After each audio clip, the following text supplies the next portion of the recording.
Hi friends, very warm welcome to Sano's Kitchen. இன்னைக்கு நம்ம Sano's Kitchenல என்ன பார்க்க போறோம்னா ரொம்ப குறைஞ்ச டைம்ல செய்யக்கூடிய ஒரு சைட் டிஷ் தான் பார்க்க போறோம். கத்திரிக்காய் வச்சு செய்யக்கூடிய கத்திரிக்காய் பெரட்டல் தான் பார்க்க போறோம். இது வந்து தயிர் சாதத்துக்கு நல்லா இருக்கும், ரசத்துக்கும் நல்லா இருக்கும், சாம்பாருக்கும் நல்லா இருக்கும். அதே சமயம் பாத்தீங்க அப்படின்னா ஒயிட் ரைஸ் வச்சு சாப்பிடும்போது ரொம்பவே நல்லா இருக்கும். சோ இது எப்படி செய்யறது, இதுக்கு தேவையான இன்கிரீடியன்ட்ஸ் என்ன அப்படிங்கறத நம்ம ஃபர்ஸ்ட் பார்த்துட்டு வருவோம். Hi friends, very warm welcome to Sano's kitchen. இன்னைக்கு சனோஸ் கிச்சனில் என்ன ரெசிபி பார்க்க போகிறோம் அப்படின்னா கத்திரிக்காயை வச்சு ஒரு பெரட்டல் தான் பார்க்க போகிறோம். இது வந்து சாம்பார் சாதத்துக்கு ரொம்ப நல்லாயிருக்கும், ரசத்துக்கு நல்லாயிருக்கும், தயிருக்கு ரொம்பவே நல்லாயிருக்கும், நல்ல டேஸ்ட்டாக இருக்கும் சாப்பிட்றதுக்கு. ஸோ இது எப்படி பண்ணுறது, இதுக்கு தேவையான இன்க்ரீடியன்ட்ஸ் என்னங்கிறத நம்ம பார்ப்போம். இதுக்கு வந்து ஒரு 3லேருந்து 4 கத்திரிக்காய் நல்லா கட் பண்ணி இந்த மாதிரி தண்ணியில் போட்டு வச்சுருங்க. அதுக்கப்புறமா நான் வந்து ஒரு பெரிய வெங்காயம் சின்னதாக ஒரு 3 வெங்காயம் கட் பண்ணி வச்சுருக்கேன், ஒரு தக்காளி, தேவையான அளவுக்கு பூண்டு, கருவேப்பிலை. இதுக்கு ரொம்ப இம்பார்ட்டண்ட் வந்து புளியை வந்து நல்லா கரைச்சி எடுத்துக்கணும். நான் இங்கே புளி ஊற வச்சுருக்கேன். ஸோ புளி தண்ணி நம்மளுக்கு ரொம்ப முக்கியம். ஸோ அதனால நம்ம என்ன பண்ண போறோம்னா தக்காளி கம்மியாக போடுறேன். நான் புளி வந்து ஜாஸ்தி போடலை அப்படின்ற பட்சத்தில் நம்ம தக்காளி ஆட் பண்ணிக்கலாம். ஸோ புளி தண்ணி ஊற்றுறதுனால தக்காளி கம்மியாக போட்டுக்கலாம். ஸோ இது புளி தண்ணியில் தான் முக்கால்வாசி வேகணும், எந்த தண்ணியும் நம்ம ஆட் பண்ணக்கூடாது. ஸோ இப்போ இது எப்படி பண்ணுறதுங்கிறத நம்ம பார்த்துட்டு வருவோம். பேனில் எண்ணெய் நல்லா சூடாயிடுச்சு.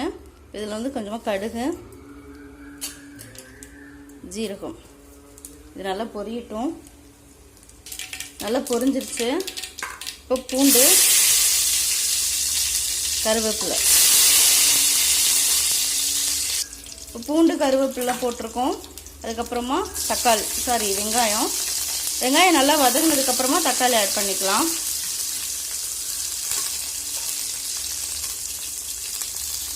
இப்போ வெங்காயம் நல்லா நம்மளுக்கு வதங்கிடுச்சு. இப்போ நம்ம எடுத்து வச்ச தக்காளி இதில் சேர்த்துக்கலாம்.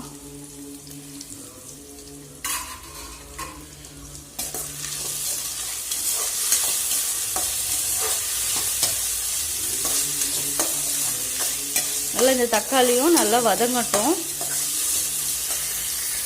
தக்காளியும் நம்மளுக்கு நல்லா வதங்கிடுச்சு. இப்போ இதில் வந்து நம்ம கத்திரிக்காவை சேர்த்துக்கலாம்.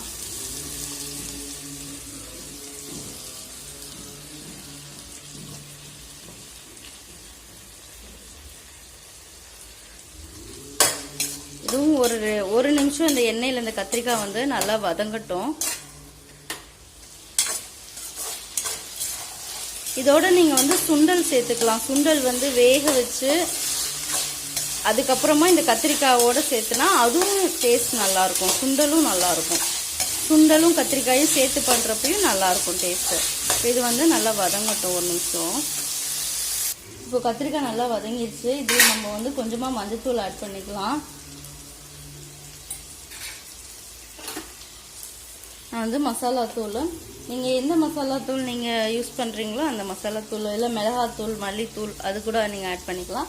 நான் வந்து காமனாக அரைச்சி வச்சுருக்கேன். ஸோ அதனால நான் அதை ஆட் பண்ணுறேன். நீங்கள் வந்து நீங்கள் இது இப்படி இல்லை அப்படின்னா நீங்கள் ஒரு ஸ்பூன் வந்து மிளகாத்தூள், 1/2 ஸ்பூன் மல்லித்தூள், இல்லை 1.5 ஸ்பூன் மல்லித்தூள், நீங்கள் உங்கள் காரத்துக்கு ஏற்ற மாதிரி நீங்கள் யூஸ் பண்ணிக்கோங்க. இப்போ இது ஒரு நிமிஷம் இந்த மசாலா வந்து எண்ணெயில் கொஞ்சம் வதங்கி அந்த பச்சை வாசனை போட்டு அதுக்கப்புறம் நம்ம வந்து புளி ஆட் பண்ணிக்கலாம். ஸோ நல்லா பச்சை வாசனை போயிடுச்சு. நான் இங்கே வந்து கொஞ்சமாக புளி எடுத்து வச்சுருக்கேன், அதை இதை ஆட் பண்ணிக்கலாம். புளி தண்ணியில் தான் இது வேக வைக்கணும், அப்போ தான் இதோட டேஸ்ட்டு நல்லாயிருக்கும். நான் ஆல்ரெடி வெங்காயம் வதங்கும் போதே உப்பு போட்டுட்டேன். தேவையான அளவுக்கு நீங்கள் உப்பு போடலைன்னா இப்போ இந்த டைமில் உப்பு போட்டு நல்லா மூடி வச்சு நல்லா வேக வச்சு எடுத்துக்கலாம். ஓரளவுக்கு அரை வேக்காட்டில் வெந்திருக்கு. இது நல்லா இன்னும் கொலைய வேகணும். கொலைய வெந்து வரும்போது நம்மளுக்கு வந்து நல்லா ஒரு மாதிரி கெட்டியாக வந்துடும். நம்மளுக்கு தயிர் சாதத்துக்கெல்லாம் தொட்டு சாப்பிட்றதுக்கு அவ்வளோ நல்லாயிருக்கும். ஸோ இப்போ வந்து இது வந்து இன்னும் ஒரு கொஞ்சம் நேரம் வேகட்டும். இப்போ நம்மளுக்கு தக்காளி தொக்கு நல்லா வெந்துருச்சு கத்திரிக்காவோட மசாலா. ஸோ இப்போ என்ன பண்ண போகிறோன்னா இதை வந்து ஒரு பவுலுக்கு மாற்றிடுவோம்.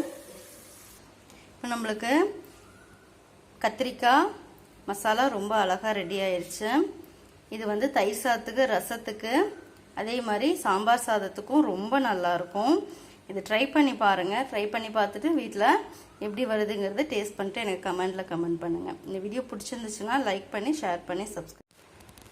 இந்த வீட்டில் கண்டிப்பாக ட்ரை பண்ணி பார்த்துட்டு எப்படி வருதுங்கிறத எனக்கு கமெண்டில் கமெண்ட் பண்ணுங்கள்.